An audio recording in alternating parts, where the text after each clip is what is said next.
केदारनाथ यात्रा यात्रा की शुरुआत और पहला चमत्कार। गांव के छोर पर मिट्टी की एक पुरानी सी झोपड़ी थी जहां रामू और लक्ष्मी रहते थे। रामू एक मामूली खेतीहर मजदूर था। दिन भर दूसरों के खेतों में काम करके जो मिलता उसी से 2 वक्त की रोटी जुटाता था। लक्ष्मी उसकी धर्मपत्नी, सीधी, शांत और बेहद श्रद्धालु। गांव का छोटा किसान था और लक्ष्मी दिन भर चौका बर्तन करके रामू का साथ निभाती। दोनों की कोई संतान नहीं थी और जीवन का हर दिन एक संघर्ष था। कभी बारिश नहीं होती, कभी खेत सूख जाते, लेकिन इस संघर्ष के बीच एक सपना था, केदारनाथ के दर्शन। लक्ष्मी अक्सर कहती, रामू सुना है केदार बाबा खुद बुलाते हैं। बुलावा आ गया तो कोई नहीं रोक सकता। रामू हंस देता, बुलावा आए तो जाना ही है लक्ष्मी, चाहे भूखे प्यासे जाना पड़े।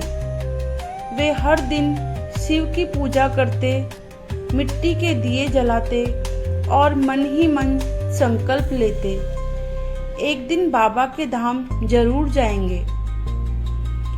लेकिन पैसा, रोज की मजदूरी से मुश्किल से गुजारा होता। रामू ने कप थामते हुए उसकी आंखों में देखा और बोला, लक्ष्मी, पैसे कहाँ है? वहां तक जाना आसान नहीं और तेरा पैर भी तो सूजता है अब चलने में। लक्ष्मी ने मुस्कुराकर जवाब दिया, पैसे की बात बाबा पर छोड़ दो। अगर सच्चे दिल से बुलावा आया तो रास्ता भी वही निकलेगा।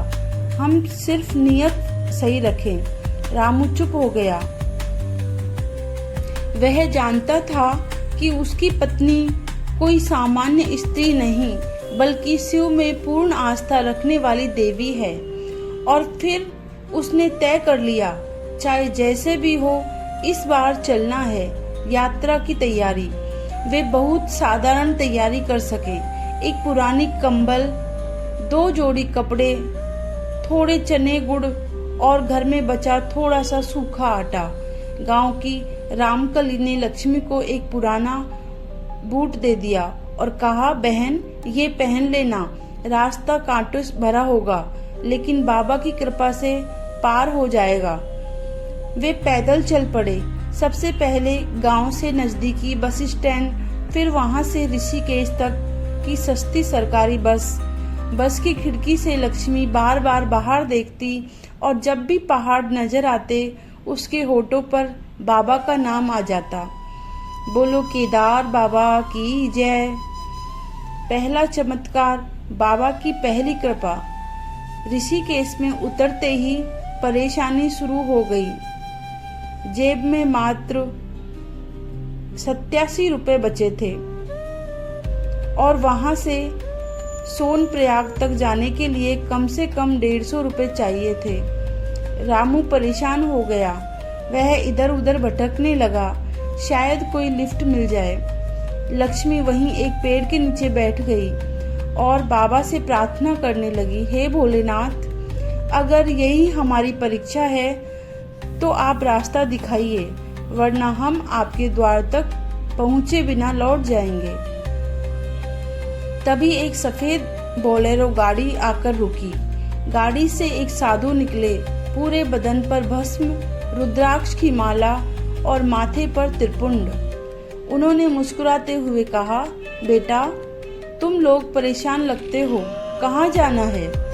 रामू ने झिझकते हुए कहा, बाबा जी, केदारनाथ जा रहे हैं, पैसे थोड़े कम पड़ गए हैं। साधु ने बिना एक शब्द बोले दरवाजा खोला और बोला, आओ, बाबा के भक्तों का बुलावा आया है तो रास्ता भी शिव ही देंगे। रामू और लक्ष्मी चुपचाप गाड़ी में बैठ गए। रास्ते भर साधु बाबा भजन गाते रहे और शिव की महिमा सुनाते रहे। जब सोनप्रयाग पहुंचे तो उन्होंने उतरते हुए 2 केले, थोड़े सूखे मेवे और एक बोतल पानी भी पकड़ा दिया। रामू ने पैर छूकर कहा, बाबा जी, आपने आज हमें नया जीवन दे दिया। साधु मुस्कुराकर बोले, रामू और लक्ष्मी, यात्रा अभी शुरू हुई है। ये तो सिर्फ पहला चमत्कार था। बाबा के द्वार तक पहुंचते पहुंचते तुम्हें उनके कई रूप दिखेंगे। बस श्रद्धा मत छोड़ना। लक्ष्मी कुछ कहना चाहती थी, लेकिन उसकी आंखों से आंसू झरने लगे। रामू ने उसे गले लगा लिया और धीरे से कहा, अब कोई डर नहीं, बाबा हमारे साथ हैं। रात सोनप्रयाग में। रात हो चुकी थी। सोनप्रयाग की ठंडी हवा, आसमान में टिमटिमाते तारे और सामने खड़े हिमालय के विशाल पर्वत। लक्ष्मी ने शिव की मूर्ति को देखा और एक दीप जलाया। वहीं बैठकर दोनों ने 2 रोटियां बाटी और चुपचाप बाबा का स्मरण करते हुए सो गए। उनके सपनों में वो ही साधु बाबा आए और बोले, आओ अब बाबा की गुफा में प्रवेश करो। केदार तुम्हारी प्रतीक्षा कर रहे हैं। सुबह होते ही दोनों उठे, कंबल समेटा और बाबा का नाम लेते हुए आगे की चढ़ाई के लिए तैयार हो गए। गुप्त काशी से केदारनाथ आस्था की असली परीक्षा। गुप्त काशी में 2 दिन आराम के बाद रामू और लक्ष्मी ने बाबा के दर्शनों की अंतिम चढ़ाई शुरू की। सुबह का समय था। आसमान में हल्के बादल और ठंडी हवा में एक अजीब सी पवित्रता थी। लक्ष्मी ने अपनी साड़ी की छोर में वो छोटा सा शिवलिंग बांधा था जो वे गांव के मंदिर से लाए थे। रामू ने बांस की एक लकड़ी पकड़ रखी थी जो गांव के बुजुर्ग काका ने आशीर्वाद स्वरूप दी थी। पहली चढ़ाई। पहला मोड़ आते ही चढ़ाई ने उन्हें चुनौती दे दी। रास्ता पत्थरों से भरा और सकरे मोड़। हर तीसरे कदम पर सांस चढ़ जाती। लक्ष्मी रामू से कहती, रुको रामू, एक मंत्र पढ़ते हैं, ओम नमः शिवाय। एक सांस में एक कदम। इस तरह दोनों धीरे धीरे बढ़ते रहे। मौसम की मार। आधा रास्ता तय करते करते तेज बारिश शुरू हो गई। चप्पलें कीचड़ में धंस गई, कपड़े भीग गए और ठंडी हवा शरीर को चीर रही थी। रामू कांपते हुए बोला, लक्ष्मी, कहीं यहीं बैठ जाएं क्या? लक्ष्मी ने कांपते होठों से जवाब दिया, नहीं रामू, अगर हम रुक गए तो हार जाएंगे। बाबा हमें देख रहे हैं। पास ही एक पत्थर की ओट मिली। दोनों वहां बैठे और एक और बूढ़े यात्री से मुलाकात हुई। नाम था बद्री दत्त। वे भी अकेले बाबा के दर्शन को निकले थे। बद्री दत्त ने रुमाल से उन्हें थोड़ा चना और गुड़ दिया और कहा, बाबा की यात्रा में जो बांटते हैं उन्हें 100 गुना मिलता है। घोड़े और डंडों वालों की मनमानी। रास्ते में कई जगह घोड़े वाले और डंडी वाले यात्रियों से पैसे मांगते दिखे। लक्ष्मी ने एक से पूछा, बाबा बुजुर्ग हैं हमारे, थोड़ा आगे तक बिठा लो। पर जवाब मिला, पैसे नहीं तो सेवा नहीं। रामू उदास हो गया, लेकिन तभी एक नौजवान लड़का अमन बोला, दादा दादी, मैं यहाँ हर साल सेवा करने आता हूँ। आप दोनों को थोड़ी दूर तक सहारा दे देता हूँ। उसने रामू का बैग उठाया और लक्ष्मी को बाहें पकड़कर चढ़ाई में मदद की। लक्ष्मी की आंखों में आंसू आ गए। बेटा, तू कौन है? अमन मुस्कुराया, बस भोलेनाथ का सेवक। अंतिम चरण। अब बर्फ पड़ने लगी थी और सांझ ढल रही थी। केदारनाथ अब कुछ ही किलोमीटर दूर था, लेकिन शरीर जवाब देने लगा था। रामू की तबीयत बिगड़ने लगी, उल्टी, थकावट और बेहोशी सी हालत। लक्ष्मी हिम्मत नहीं हारी। उसने आसपास बैठे कुछ भक्तों से सहायता मांगी। एक बंगाली भद्रलोक ने उन्हें बताया कि थोड़ी दूर पर एक सेवा शिविर है, पंचगंगा सेवा केंद्र। लक्ष्मी राम को सहारा देकर वहां तक ले गई। वहां डॉक्टर और सेवकों ने रामू को कंबल में लपेटा, गर्म पानी और दवा दी।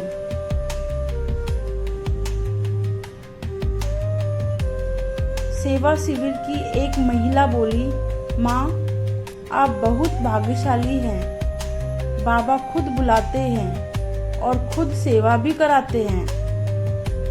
रात का अनुभव। उस रात शिविर में रहकर लक्ष्मी ने पहली बार रामू के पैर दबाते हुए प्रार्थना की, भोलेनाथ, ये ही मेरा सब कुछ है, इसे दर्शन कराओ, फिर मेरी सांस भी यहीं ले लो तो चलेगा। सुबह रामू ने आंखें खोली और मुस्कुराकर बोला, लक्ष्मी, मैंने सपना देखा। बाबा केदारनाथ आए थे और बोले, आ रहा हूँ अपने भक्त को दर्शन देने।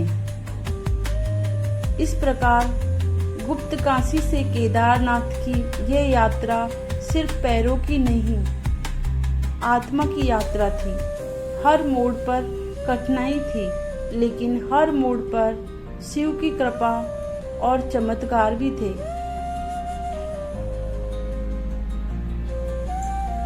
रामू और लक्ष्मी की चढ़ाई अब अपने अंतिम मोड़ पर थी।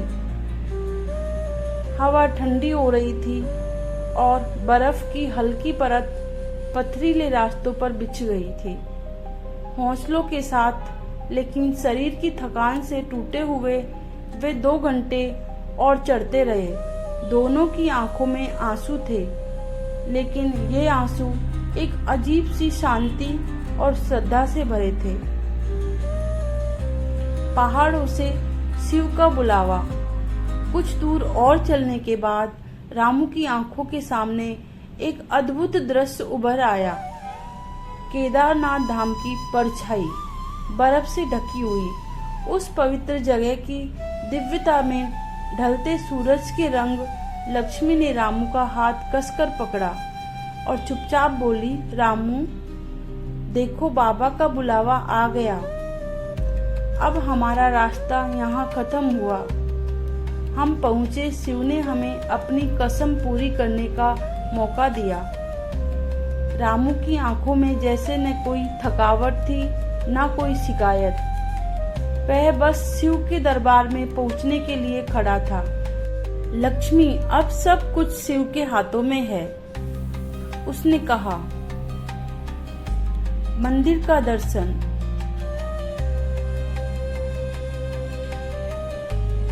वे मंदिर के गर्भगृह तक पहुंचे।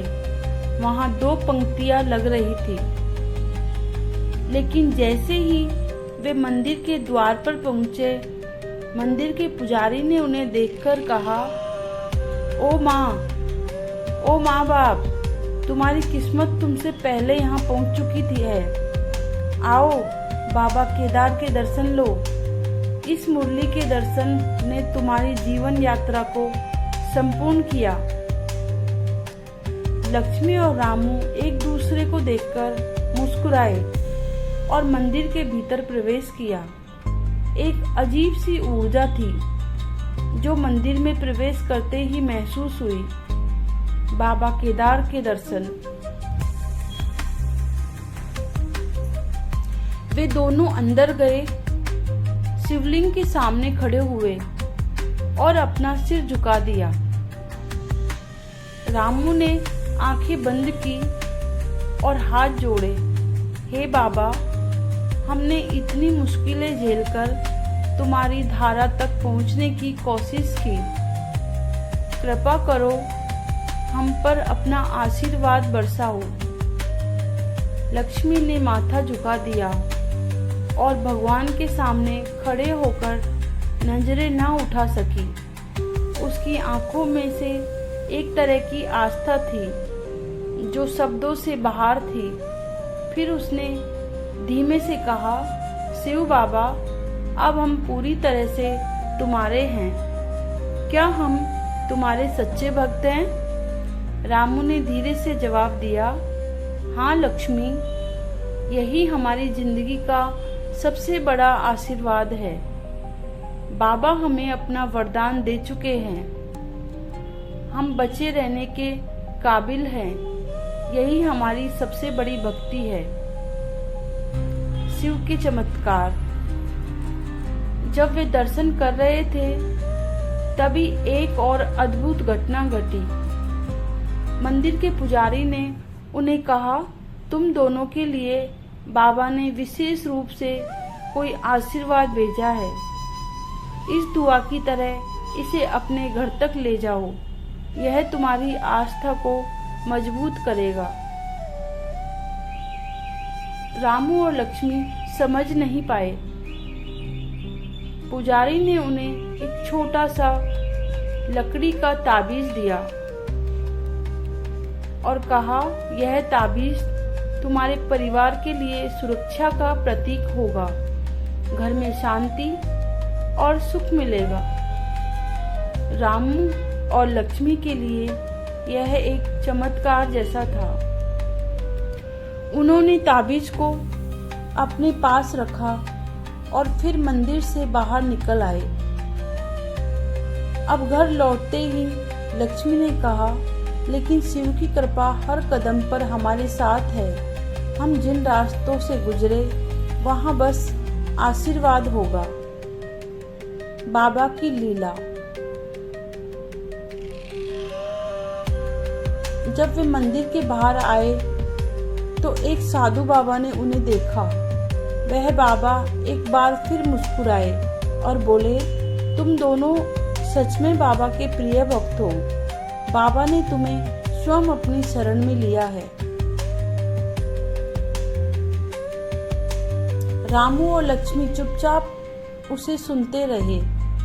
फिर बाबा ने कहा, जिस तरह से तुमने संघर्ष किया है, अब तुम्हारा जीवन आसान होगा। लेकिन ध्यान रखना, आस्था और विश्वास से ही यह यात्रा पूरी होती है। किसी भी मोड़ पर संदेह मत करना, क्योंकि शिव के दरबार में आस्था से बड़ा कोई दूसरा माध्यम नहीं है। रामू ने सिर झुका दिया और लक्ष्मी ने अपनी आंखों में एक अजीब सी शांति महसूस की। दोनों एक साथ उठे और मंदिर के आसपास की दीवारों पर नजर डाली। वहां शिव के आशीर्वाद के कई चमत्कारी निशान थे। झील के पास का वृती पानी, चांदी के पत्ते और बाबा के दर्शन का अनुभव, जिन्होंने उनके जीवन का नया मोड़ दिया। लौटने का रास्ता। अब उन्हें वापसी की यात्रा करनी थी, लेकिन पहले के मुकाबले इस बार उनका दिल हल्का था। केदारनाथ से लौटते समय हवा में भी एक ताजगी थी, जैसे कोई नई रोशनी उनके भीतर भर गई हो। रामू ने कहा, लक्ष्मी, अब हमारी यात्रा तो पूरी हो गई। हमें बस अपना जीवन अर्पित करना है। लक्ष्मी ने मुस्कुराते हुए कहा, अब से हमारी हर सुबह बाबा के नाम से होगी। हम निश्चित ही, क्योंकि बाबा अब हमारे साथ हैं। इस यात्रा ने रामू और लक्ष्मी को न केवल केदारनाथ का दर्शन कराया, बल्कि उन्हें आस्था, विश्वास और त्याग का वास्तविक अर्थ समझाया। यह यात्रा एक सच्चे भक्त की साधना और तपस्या का प्रतीक बन गई, जो हमेशा शिव के आशीर्वाद से जीवन को मार्गदर्शन पाता है। लौटते समय एक विशेष अनुभव। जब वो वापस लौटने लगे तो एक पीले कपड़े वाले बाबा मिले। इस बार उन्होंने एक कंबल दिया और कहा, तुम दोनों के लिए बाबा ने भेजा है, इसे अपने घर में रखना और जब कोई भूखा आए उसे भोजन जरूर कराना। रामू ने पूछा, बाबा आप कौन है? लेकिन वो मुस्कुराकर गुम हो गए और उनके पीछे शिव की डमरू की आवाज सुनाई दी।